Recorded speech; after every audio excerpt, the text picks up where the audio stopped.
Olá a todos. Hoje vamos falar sobre qualidade de farinha. A farinha de trigo ela é o principal produto derivado do trigo, que tem sua composição e parâmetros tecnológicos influenciados tanto pelo trigo que é usado como pelo processo de moagem. Dentro do processo de moagem, como nós vimos nas outras aulas, podem vários tipos de farinhas serem retiradas durante as etapas intermediárias do processo, e essas farinhas podem ser misturadas em frações específicas para produzir um produto final. Um parâmetro importante aqui é o chamado grau de extração, ou seja, qual o percentual do grão em si que vai virar ou farinha ou vai virar o resíduo, ou o restante, que vai para outro setor, vai ser vendido em outro setor, por exemplo, no setor de ração animal.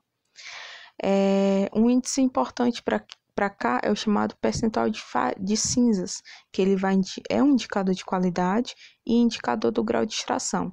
Coloquei aqui no box embaixo um resumo sobre essa relação entre teor de cinzas e a qualidade, que uma farinha com alto teor de cinzas, ela pode indicar que foi extraído um percentual muito grande de farinha a partir daquele grão.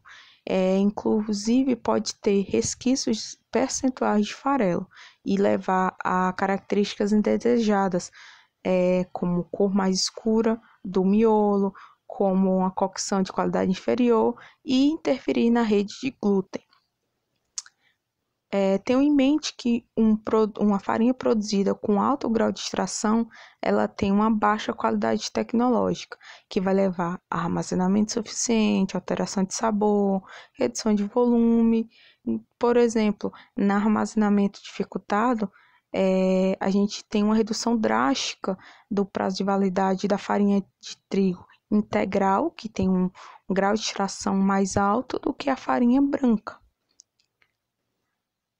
Porém, a farinha de trigo integral não tem só pontos ruins, tá? Ela é muito mais nutritiva do que a branca, dá maior sensação de saciedade, ela tem maior teor de proteínas, vitaminas, fibras e sais minerais como ferro. Porém, ela é bastante afetada pela rancificação. Aqui eu vou começar a colocar para vocês uns chamados Food Dica, que seria alguns esquemazinhos ou uns resuminhos para tentar facilitar o estudo de vocês. O primeiro é que traz que farinhas com alto grau de extração têm alto valor energético, alto valor de proteínas e lipídios, cálcio, ferro, fósforo e baixo teor de carboidratos. Existem vários testes que são feitos com a farinha, tá? Em um moinho. Alguns a gente vai falar bem mais rapidamente, outros falar um pouquinho mais detalhado. Um deles é a reologia, que ela vai trazer alguns parâmetros, o equipamento mesmo lhe indica alguns parâmetros que vão estar relacionados com a textura e a viscosidade da massa.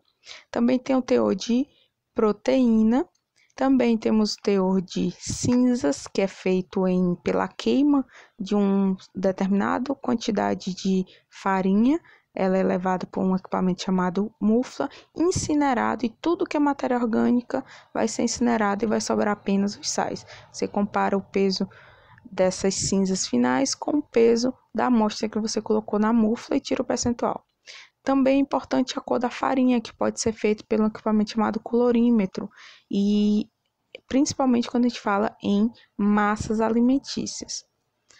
Outro teste que é feito é a absorção de água. A absorção de água ela pode ser feita no equipamento chamado farinógrafo de Brabender, e quando a gente vai vendo especificamente a parte de panificação, a gente vai aprofundar mais sobre a grandíssima importância que a capacidade de absorção de água de uma farinha tem para facilitar o processo de produção de pão e também nas características finais do produto.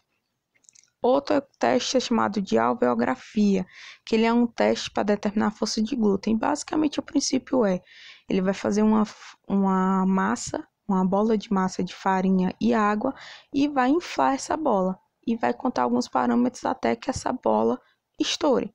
Parâmetros como extensibilidade da massa, resistência da massa muitos deles são medidos em milímetros, num gráfico que é dado depois. Aqui uma food dica, depois vocês olhem que uma farinha que tem glúten fraco, ela vai ser mais indicada para bolo e outros produtos de confeitaria, e vai ter um valor P, que a gente vai falar em seguida, baixo. E o contrário, um glúten forte, alto valor de P e indicada para panificação. Aqui um gráfico, ninguém se assuste, tá? Só para ilustrar mais ou menos como é que sai. O valor P é só o valor em milímetros do gráfico que marca a extensibilidade da massa até ela explodir. E outros parâmetros são dados, tá? Aqui, para comparar, um gráfico de uma farinha de glúten fraco que tem baixo valor de P, ó. Vocês veem aí valor de P pequenininho, então ela é mais indicada para produtos de confeitaria, e já uma farinha com glúten forte, indicada para panificação, significa que o glúten vai conseguir se estender, tá? E segurar os gases da fermentação e fazer a massa crescer, tem um alto valor de P. E outro teste que é feito é o chamado Foley Number. Foley Number é um teste que vai medir o conteúdo da atividade enzimática, especificamente a amilase, e diferente lá do outro teste que os principais parâmetros eram dados em milímetros, aqui é em segundos. E ele basicamente vai ser o quê? Dentro desse equipamento vai ter o seguinte, vai ter uma mistura de farinha e água, que vai ser misturada, e vai colocar um êmbolozinho na última imagem do lado direito, tá? Do lado do reloginho. Vai ter um êmbolo e esse êmbolo vai ser solto dentro da amostra. E ele vai contar o tempo que esse êmbolo passa para cair do ponto onde foi solto até o fundo do recipiente dentro do equipamento. Se a gente tem uma farinha com muita enzima, muita atividade enzimática, ela vai liquefazer, tornar menos viscosa essa pasta de farinha, e o êmbolo vai cair rapidamente. Ao contrário, se tiver quantidade pequena de enzima, significa que a pasta de farinha e água, ela não vai liquefazer tão rápido, ela vai ficar viscosa por mais tempo. Então, o êmbolo vai ter mais dificuldade de cair, vai demorar mais tempo para chegar no fundo do recipiente. Aí, nisso, eu também sou uma mãe e fiz um esqueminha, tá? Ó, NQ é número de queda, que é quantos segundos o êmbolo vai cair daquele ponto determinado na superfície do recipiente até o fundo do recipiente. Então, se eu tenho uma farinha com alta atividade enzimática, ela vai me dar nesse equipamento um valor de número de queda menor do que 150. É bom para panificação?